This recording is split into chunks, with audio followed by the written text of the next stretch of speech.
అందరికీ నమస్కారం.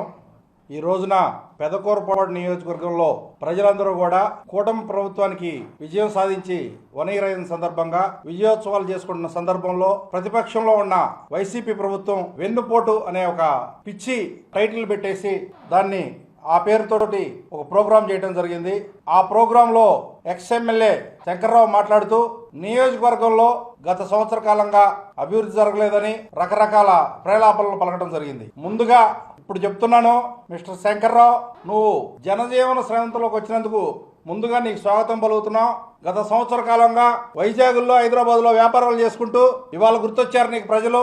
నిన్ను ప్రజల్లో తిరగకపోతే ఇన్ఛార్జిగా తీసేద్దామని చెప్పి జగన్మోహన్ రెడ్డి చెప్తే ఇవాళ వచ్చావు జనాల్లోకి. నువ్వు గత సంవత్సర కాలంగా మా తెలుగుదేశం పార్టీలో చేరడానికి ఎక్కిన గడప ఎక్కకుండా గత సంవత్సర కాలంగా నీ ప్రయత్నాలన్నీ చేస్తానే ఉండవు. చేస్తున్నావా లేదా? ముందు నీకు దీనికి సమాధానం చెప్పు. నిన్న మొన్న కూడా ప్రయత్నం చేశావు కదా.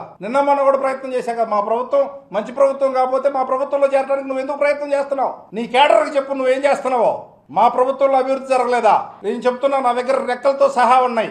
రోడ్ల కోసం పంచాయతీరాజ్ డిపార్ట్మెంట్ నుంచి 30 కోట్ల నిధులు శాంక్షన్ చేయించడం జరిగింది. అట్లానే R&B డిపార్ట్మెంట్ నుంచి 10 కోట్లు శాంక్షన్ చేయించడం జరిగింది. అట్లానే పంచాయతీ నిధులు 5 కోట్లు రోడ్లకి వాడటం జరిగింది. ఈ రోజు వరకు మా నియోజకవర్గంలో గత సంవత్సర కాలంలో 45 కోట్ల రూపాయలు రోడ్లు డెవలప్మెంట్ కోసం వాడాం. గత ప్రభుత్వంలోని ఇసుక లారీలు తిరిగి పాడైన రోడ్ల కోసం డెవలప్మెంట్ కోసం మేము 45 కోట్లు ఖర్చు పెట్టడం జరిగింది. 100 లారీలు కొని నువ్వు ఇష్టారాజ్యంగా ఇసుక రీచ్ల్లో నువ్వు ఇసుక తోలి మళ్ళీ పైగా చెప్తావు పక్కన కప్పు ఎక్కడో కట్టావు. ఎక్కడ కట్టావు కప్పు? నువ్వు ఇసుక లారీలు ఇష్టారాజ్యంగా తిప్పి నియోజకవర్గంలో రోడ్లన్నీ పాడు చేసి చిన్న చితక లారీలు కొనుక్కొని ట్రాన్స్పోర్టేషన్ తిప్పుకునే వాళ్ళు ఆత్మహత్యలు చేసుకున్నారు. నీ దెబ్బకి ఆత్మహత్యలు చేసుకున్నారు. చిన్న చితక లారీలు తిప్పుకునే ఇసుక లారీలు తిప్పుకునే వాళ్ళు కూడా మొత్తం నువ్వు కంపెనీ లాగా ఫామ్ చేసి ఒక 100 లారీలు కొనేసి నువ్వు ఎవరికి జీవనోపాధి లేకుండా చేసి వాళ్ళందరూ ఆత్మహత్య చేసుకునేటట్టు చేశావు. ఇవాళ మాట్లాడుతున్నావు నేను ఏదో దాచుకోవడానికో వచ్చాను. నాకు దాచుకోవడానికి నాకేం అవసరంలా. నాకు దేవుడి దయ వల్ల నాకు హ్యాపీగా ఉన్నాను, ఫైనాన్షియల్ గా వెల్ ఆఫ్. నువ్వు అనుకుంటున్నావు దాచుకోవటం నీ ఇష్టం వచ్చినట్టు గత 5 సంవత్సరాలు నువ్వు దాచుకొని అంతే చేస్తున్నారు అనుకుంటున్నావు. పచ్చ కాబర్లోడికి లోకం అంతా పచ్చగా కనపడింది అంటారు. అట్లా దోచుకుంటున్నావేమో. నువ్వు దోచుకున్నావు కాబట్టి మమ్మల్ని దోచుకున్నావు అనుకుంటున్నావు. జగమెరిగిన సత్యం, ఇసుక లారీలు 100 పెట్టి రోడ్లన్నీ తిరిగి ఇళ్లలో ఆడవాళ్ళు దుమ్ము, రోడ్లమ్మడి దుమ్మంతా ఇళ్లలోకి వచ్చి ఆడవాళ్ళు తిట్టుకునే సందర్భాలు ఉన్నాయి. MRO ఆఫీసులో పనులు అవ్వట్లేదా? రెవెన్యూ ఆఫీసుల్లో నేను మీటింగ్ పెట్టి వచ్చిన మొదటి నెలలోనే రెవెన్యూ వ్యవస్థలో గానీ పోలీస్ వ్యవస్థలో గానీ ఎవరైనా డబ్బు తీసుకుంటే మంచిగా మర్యాదగా ఉండదు. ₹1 తీసుకోకుండా ప్రతి ఒక్క వ్యక్తికి పనిచేసి పెట్టమని చెప్పిన వ్యక్తిని నేను. కావాలంటే నీ కేడర్ను కనుక్కో. చెప్తున్నావు నువ్వు ప్రభుత్వం గురించి నువ్వు ప్రేలాపనలు పలుకుతున్నావు. నిన్న మొన్నటి దాకా ప్రయత్నం చేసావు కదా మా పార్టీలో చేరడానికి. నువ్వు మద్యం దుకాణం గురించి మాట్లాడుతున్నావు. లాస్ట్ గవర్నమెంట్ లో మద్యం దుకాణాల్లో పెట్టి ప్రైవేట్ నీ ఎంప్లాయీలను పెట్టుకొని ఎంత దాచుకున్నావో, ఏ రేట్లు కమ్మావో, ఎంత దోచుకున్నావో, ఆ దోచుకున్న సొమ్ముతో నువ్వేం చేశావో నీ కేడర్ని అడిగితే తెలిసింది. నీ పక్కన తిరిగే వాళ్ళని అడిగితే చెప్తారు వాళ్ళు. నీ ఇష్టం వచ్చినట్టు సంవత్సరానికి ఒకసారి వచ్చి మాట్లాడితే సరిపోయింది అనుకుంటున్నావా? నువ్వు అనుకుంటున్నావేమో మా నాయకుడు క్రమశిక్షణ అని మమ్మల్ని కట్టిపడేశాడు. మేము తలుచుకుంటే ఖబర్దార్ జాగ్రత్త, రోడ్ల మీద కూడా రానివ్వం అనుకుంటున్నామేమో. నిన్ను నియోజకవర్గంలో తిరిగే పరిస్థితులు కూడా ఉండవు అనుకుంటున్నామేమో. పద్ధతిగా మాట్లాడితే, పద్ధతిగా రాజకీయం చేస్తే పద్ధతిగా ఉంటాం. మేము పద్ధతిగా ఉంటాం. ఇంకేం మాట్లాడుతున్నావా? నియోజకవర్గంలో అభివృద్ధి లేదా?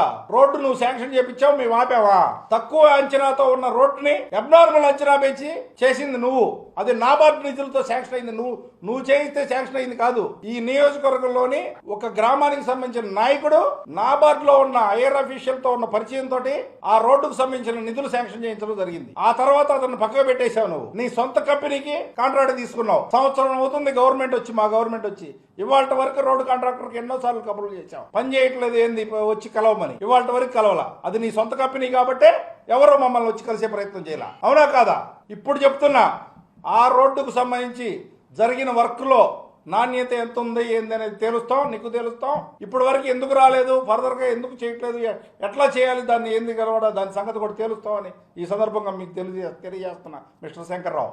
అట్లానే ఇంకోటి ఏందో చెప్తున్నావు, మాదిపాడు బ్రిడ్జి నువ్వేందా శాంక్షన్ చేయించేది? ₹1 నిధులు శాంక్షన్ అయ్యా.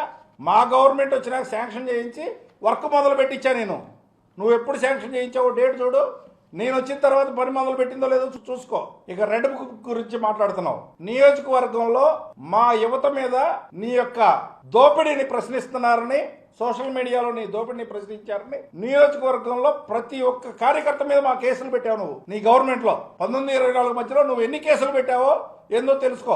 పెదకూరపాడు నియోజకవర్గం 2019 వరకు ప్రశాంతంగా ఉండేది. నువ్వు వచ్చిన తర్వాతే గొడవలు మొదలైనవి. నువ్వు వచ్చిన తర్వాతే కేసుల సంస్కృతి వచ్చింది. గుర్తుపెట్టుకో. ఎలక్షన్ టైంలో కూడా మా పార్టీకి సంబంధించిన 2 మండల పార్టీ కార్యాలయాలు తగలబెట్టించావు.